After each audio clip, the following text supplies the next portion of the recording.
नमस्कार, मैं रवीश कुमार। क्या आप मोदी सरकार की जेल फैक्ट्री के बारे में जानते हैं, जिसमें विपक्ष के मुख्यमंत्री से लेकर तमाम नेताओं के अलावा प्रोफेसर, रिसर्चर, वकील और सामाजिक कार्यकर्ताओं को 6-6 साल के लिए जेल में डाल दिया जाता है और फिर कई साल तक जेल में उन्हें सड़ाने के बाद सबूतों के न मिलने के आधार पर जमानत दे दी जाती है।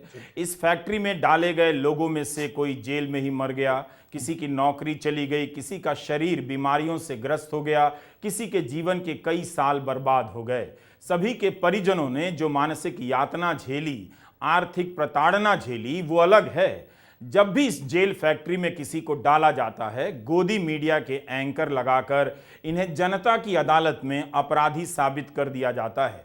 आपसे बार बार कहा जाता है कि अदालत पर भरोसा कीजिए, निर्दोष हैं तो जांच एजेंसियों का सामना कीजिए, लेकिन अब कई मामलों में यह साबित हो चुका है कि बात भरोसा करने की नहीं है, बात है उसकी नीयत की, जो सरकार के आलोचक लोगों को गंभीर से गंभीर धाराओं में कई साल के लिए जेल में बंद कर देते हैं। इन तस्वीरों को आपने हमारे कार्यक्रमों में कई बार देखा होगा। भीमा कोरेगांव केस प्रधानमंत्री की हत्या की साजिश के नाम पर इतनी जिंदगियों को तबाह करने वाला केस बन गया है। इस केस के बारे में कैसे जाना जाए और कैसे बताया जाए। जिस तरह से जीएन साईं बाबा के बाद शोमा सेन को 6 साल तक जेल में रहने के बाद अब जाकर जमानत मिली है, उससे तो यही लगता है कि केस पलट देना चाहिए और जांच एजेंसियों पर ही इन लोगों की जिंदगी तबाह करने का मुकदमा चला देना चाहिए। मगर कोर्ट ने आज तक किसी भी अधिकारी के खिलाफ इस मामले में कार्रवाई के आदेश नहीं दिए। इसलिए जमानत देते वक्त अदालत की सख्त टिप्पणियों का इन जांच एजेंसियों पर कोई असर ही नहीं पड़ता है। उनके लिए अदालत की फटकार सुनना रूटीन का काम हो गया है। भीमा कोरेगांव कोई मामूली मामला नहीं। इस केस में बंद 80 साल के स्टैन स्वामी जेल में ही मर गए। जीएन साईं बाबा 90% विकलांग थे, दिल्ली यूनिवर्सिटी में प्रोफेसर थे, उनकी नौकरी चली गई और शरीर की क्षमता और कमजोर हो गई। सुधा भारद्वाज से लेकर आनंद तेलतुंबडे और उनके परिवार के लोगों को कितना कुछ भुगतना पड़ा। अगर आप इन कहानियों को समेट कर पढ़ेंगे तो पता चलेगा कि आतंक का एक राज किस तरह से खड़ा कर दिया गया है। पूरा का पूरा मैदान बोलने वालों और सवाल करने वालों से खाली कर दिया गया है और जो लोग इस तमाशे को देख रहे हैं, जिन्हें लगता है कि कुछ गलत नहीं हो रहा है, दरअसल वो भी इस जेल फैक्ट्री के डर से गलत को गलत नहीं बोल पा रहे हैं। एक बार आप इस किताब को पढ़ जाइए। अल्पा शाह की किताब भीमा कोरेगांव केस के एक एक डिटेल को रिकॉर्ड करती है। आपके रोंगटे खड़े हो जाएंगे। चाहे आप किसी भी सरकार को चाहते हो, मगर इस किताब को पढ़ने के बाद चाहने का सारा भूत उतर जाएगा। अगर इस तरह से जांच एजेंसियां प्रोफेसर, पत्रकार, वकील, सामाजिक कार्यकर्ताओं को राष्ट्रीय सुरक्षा के प्रेत के नाम पर पकड़ती रहीं, तो एक दिन आप इनकी हालत से डरते डरते सूख कर कांटा हो जाएंगे। हो भी गए हैं। इसीलिए इतनी नाइंसाफियां देखने के बाद भी आपके मुंह से आवाज नहीं फूट रही। धर्म का नाम लेकर आप अपने इस डर को छिपा रहे हैं। अल्पा शाह की यह किताब हार्पर कॉलिंस से आई है, 699 रुपए की है। यह किताब आपको बता देगी कि कैसे प्रधानमंत्री की सुरक्षा के नाम पर इतनी सारी जिंदगियों को तबाह कर दिया गया। कबीर कला मंच के दलित कलाकार, कवि, रंगकर्मियों को भी इस केस में बंद किया गया है।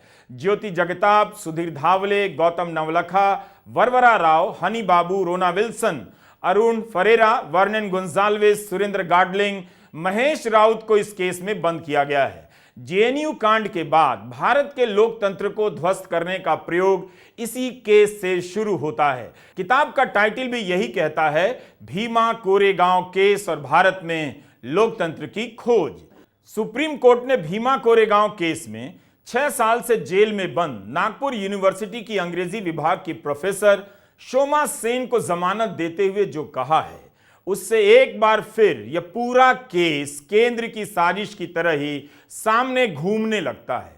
एक दिन जब सरकार को जेल भेजने वाले लोग नहीं मिलेंगे, तो वह अपने समर्थकों और चुप रहने वाले लोगों को उठाकर जेल भेजेगी, ताकि बाकी बचे लोग इसी तरह थर थर कांपते रहें और चुप हो जाएं। यह सच भी है, आज विपक्ष से ज्यादा समर्थक ही जेल के नाम से डर गए हैं। इतना बताना जरूरी था, वरना आपको लगता ही नहीं कि प्रोफेसर शोमा सेन की जमानत का आदेश इतना महत्वपूर्ण है। हम ये वीडियो बिल्कुल शोमा सेन और जीएन साईं बाबा के लिए नहीं बना रहे, आपके लिए बना रहे हैं, ताकि आप समझ जाइए। अगर कोई आपके ईमेल में घुस जाए, आपकी तरफ से किसी को जवाब देने लगे, सबूत तैयार कर दे और एक ट्रेल बन जाए कि आप किसी अपराधी या आतंकवादी से बात कर रहे हैं, और फिर अगली दिन आप हमेशा के लिए जेल में ठेल दिए जाएं, यह बहुत आसान है। तब तो आपके हाथ में कंठी माला सुनकर धरी की धरी रह जाएगी, आप भी दबोच कर जेल में डाल दिए जाएंगे। इसीलिए हम ये वीडियो बना रहे हैं। दिल्ली के आईटीओ के पास हरकिशन सिंह सुरजीत भवन है। यहां पर भी भीमा कोरेगांव केस की तरह न्यूज क्लिक केस में 6 महीने से जेल में बंद प्रबीर पुरकायस्थ के लिए आवाज उठाई जा रही है। उनके प्रति समर्थन जताने के लिए नसीरुद्दीन शाह, पी साईनाथ, रत्ना पाठक शाह, डॉक्टर रघुनंदन, हर्ष मंदर, प्रोफेसर प्रभात पटनायक, एन राम, मलिका साराभाई, सीताराम येचुरी, गोपाल राय, वृंदा करात और प्रोफेसर सुचेता डे यहां मौजूद हैं। ये वही लोग हैं जो हमेशा दूसरों के नागरिक अधिकारों की रक्षा में जुटते रहे हैं। भीमा कोरेगांव केस में जब एक एक कर प्रोफेसर, वकील, सामाजिक कार्यकर्ता धरे जा रहे थे, तब प्रोफेसर रोमिला थापर, लेखिका अरुंधति रॉय, प्रोफेसर रामचंद्र गुहा, प्रताप भानु मेहता, आनंद पटवर्धन जैसे लोग सुप्रीम कोर्ट गए। गोदी मीडिया के लिए इन लोगों का जमा होना भले कोई खबर नहीं, लेकिन उस गोदी मीडिया के लिए तो आप जनता भी खबर नहीं है। कोई कवर नहीं करेगा तो इसका मतलब नहीं कि लोग आवाज नहीं उठाएंगे। न्यूज क्लिक एक अच्छी खासी न्यूज संस्था थी, लेकिन कथित रूप से चीन से फंडिंग लेने के आरोप में छापा पड़ा और यह संस्था तबाह कर दी गई। इसके संस्थापक प्रबीर पुरकायस्थ अक्टूबर महीने से जेल में हैं। इस केस का पैटर्न भी दिल्ली शराब घोटाले से मिलता जुलता है। इसमें भी एक करीबी को सरकारी गवाह बना लिया गया। प्रबीर पुरकायस्थ वो शख्स हैं जिन्होंने आपातकाल का विरोध किया, उस समय भी जेल गए। The question arises, if a person can be put in jail for 6 years without any prima facie evidence of the person being associated with any terrorist act or any terrorist group, then who is answerable for it? We are now in a situation where anybody can be put in jail without any evidence whatsoever. As a matter of fact, the NIA put up a case before the Supreme Court on Shoma Sen's bail, saying that bail is not a right, which of course the Supreme Court turned down. But we are now in a position where the argument is that a person can be put in jail without any evidence, but asking for bail is not a right. It is a complete inversion of what one would imagine is a fundamental right guaranteed under the Constitution. Now, this is the kind of inversion which you also find in the case of Probir. I should say a little bit about the background. Plenty of searches, as we just heard, were made in Probir's office, his home, and so on for incriminating evidence without any being found. इससे पहले कि गोदी media के anchor आपको lecture दें, जिस तरह से संजय सिंह के केस में दे रहे थे कि अदालत पर भरोसा कीजिए, जांच एजेंसियां जो कह रही हैं वही सही हैं, आप जज नहीं हैं, उन सब को याद रखना चाहिए कि संजय सिंह के केस में 6 महीने तक जेल में रखने के बाद भी कोई मनी ट्रेल नहीं मिला। किसने संजय को दिया, संजय ने पैसा किससे लिया, इसका कोई सबूत नहीं। होता तो जिस मामले में 2 साल से जांच चल रही है, ईडी सबूत पेश कर देती। ठीक यही होता लग रहा है 6 साल से जेल में बंद प्रोफेसर शोमा सेन के केस में। 6 साल तक इस बेहतरीन प्रोफेसर को जेल में बंद रखा गया। 5 अप्रैल को सुप्रीम कोर्ट के जस्टिस अनिरुद्ध बोस और जस्टिस ऑगस्टिन जॉर्ज मसीह की बेंच ने शोमा सेन को जमानत देते हुए कहा कि शोमा सेन पर लगाए गए आरोपों में यूएपीए के अपराध दिखाई नहीं देते हैं। इसका भी कोई आरोप नहीं कि उन्होंने कोई भड़काऊ भाषण दिया था। शुरुआती एफआईआर में उनका नाम भी नहीं था। शोमा सेन ने प्रथम दृष्टया किसी प्रकार की आतंकवादी गतिविधि नहीं की है। न ही इस आरोप को पुष्ट करने वाला कोई संकेत है कि शोमा सेन ने आतंकवादी गतिविधियों को फंड किया या उसके लिए उन्हें पैसे मिले। उन्हें पैसे मिले हैं यह आरोप केवल थर्ड पार्टी ने लगाए हैं। उनके खिलाफ किसी प्रकार की रसीद नहीं जिससे पता चले कि पैसे जुटाने में उनका हाथ रहा है। उनके प्रतिबंधित माओवादी संगठन से भी जुड़े होने के साक्ष्य नहीं हैं। फोरेंसिक रिपोर्ट में बताया गया है कि उनकी हार्ड डिस्क से डिलीट की हुई ऑडियो और वीडियो फाइल बरामद हुई है, लेकिन इन फाइलों में क्या सामने आया है इसका कोई ठोस प्रमाण कोर्ट के सामने नहीं रखा गया है। केवल यही पता चल रहा है कि कुछ डिलीट किया गया है। तो बताइए, पहली नजर में कोई संकेत तक नहीं, सबूत तो छोड़ दीजिए, कोई संकेत नहीं कि शोमा सेन ने आतंकवादी गतिविधियों को फंड किया और उन्हें 6 साल के लिए जेल में डाला गया।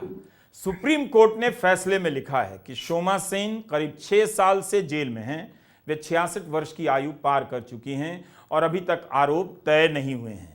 आदेश में लिखा है कि अदालत मानती है कि किसी भी प्रकार की आतंकी कार्रवाई करने का कोई प्रयास हुआ है, पहली नजर में इसके संकेत नहीं मिलते हैं। अदालत ने यह भी पाया है कि सेन पर आतंक विरोधी धाराएं लगाई गई हैं तो दिखना चाहिए कि एकता, अखंडता, सुरक्षा, आर्थिक सुरक्षा या भारत की संप्रभुता को खतरा पहुंचाने का मकसद रहा हो या पहुंचाया गया हो। यही नहीं, ऐसी कार्रवाई के पीछे आतंकी स्ट्राइक का इरादा रहा हो, लोगों में आतंक फैलाने की संभावना रही हो।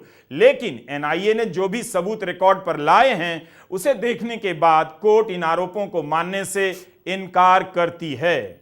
अब आप सोचिए, जिसे मन करे उसके खिलाफ मनी लॉन्ड्रिंग का केस लगाओ ताकि बिना जमानत के जेल में सड़ा दो, या फिर आतंक की धारा यूएपीए लगा दो ताकि जमानत ना मिले। 6 साल बाद यह हालत है कि एनआईए के पास दिखाने के लिए कोई ठोस सबूत नहीं। फिर इतने साल तक शोमा सेन की जमानत का विरोध क्यों किया गया? आप एक बात समझिए, मैं क्यों हिंदी के कई अखबारों को रद्दी अखबार कहता हूं। किसी में इस केस के बारे में डिटेल से नहीं बताया जाता है, इसलिए ताकि उसका पाठक कभी समझने के लायक ना रहे, नागरिक बन ही ना सके, झुंड बना रहे केवल धर्म के नाम पर। भीमा कोरेगांव केस में एक और आरोपी हैं रोना विल्सन। जिस वॉशिंगटन पोस्ट की रिपोर्ट की बात हमने की और कई कार्यक्रमों में की है, उसमें विस्तार से बताया गया है कि रोना विल्सन के कंप्यूटर में सॉफ्टवेयर की मदद से कोई हैकर घुस गया। वह रोना विल्सन बनकर 2 साल पत्राचार करता रहा। इससे सामने वाले को लगता था कि रोना ही मैसेज कर रहे हैं। पुणे पुलिस द्वारा उनके लैपटॉप को जब्त किए जाने के बाद उसी हैकर के आईपी एड्रेस से अन्य आरोपियों को फंसाने के लिए वायरस वाले ईमेल भेजे जाते रहे।